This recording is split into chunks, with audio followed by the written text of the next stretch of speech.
sekarang sini ialah kosong, sini ialah negatif 5, sini ialah negatif 10. Okey, negatif 5 dia duduk kat sini. Negatif 5 besar, sini lebih besar. Ke kanan dia akan jadi lebih besar. Negatif 5 lebih besar daripada negatif 10. Okey, besar sebab dia duduk sebelah kanan. Okey, yang B pula dia tertib menurun. Kalau tertib menurun, okey, kita letak kosong dulu kat sini. So, yang mana dulu kosong, sini ialah 9, sini ialah 11.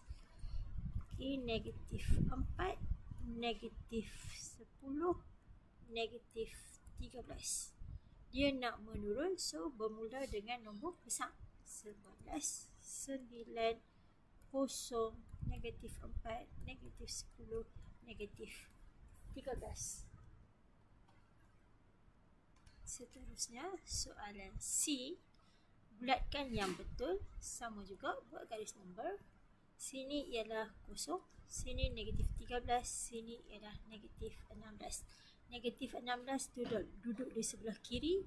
Kalau dia duduk sebelah kiri, dia semakin kecil. Negatif 16 kecil daripada negatif 13. Ingat, kecil. Kecil. Kecil. Okay. Kalau besar, B. Besar. Okay. Macam mana pula dengan soalan D? Soalan D sama juga, buat garis nombor. Bermula dengan sifar 6, negatif 5, negatif 10, negatif 12 dan negatif 18. Awak lukis guna pembaris. So, dia nak dalam tertib menaik, maka mesti dengan nombor kecil dulu.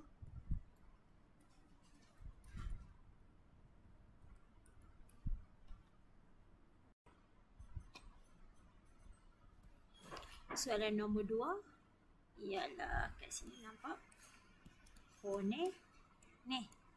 So, sini adalah negatif. Negatif 18 tambah 12. Berbeza.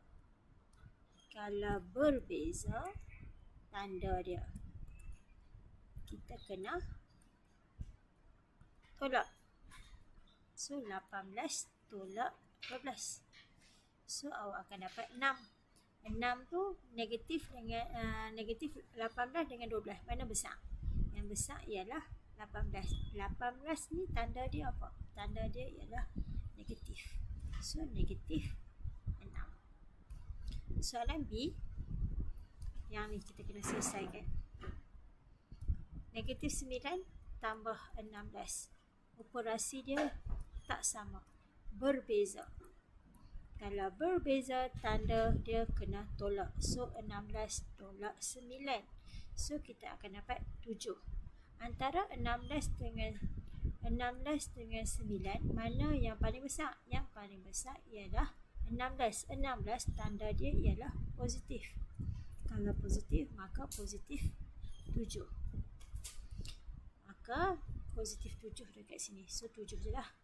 So, 12 darab 7. Dia tulis kat sini 12 kurungan 7. Sama saja, awak akan dapat 84.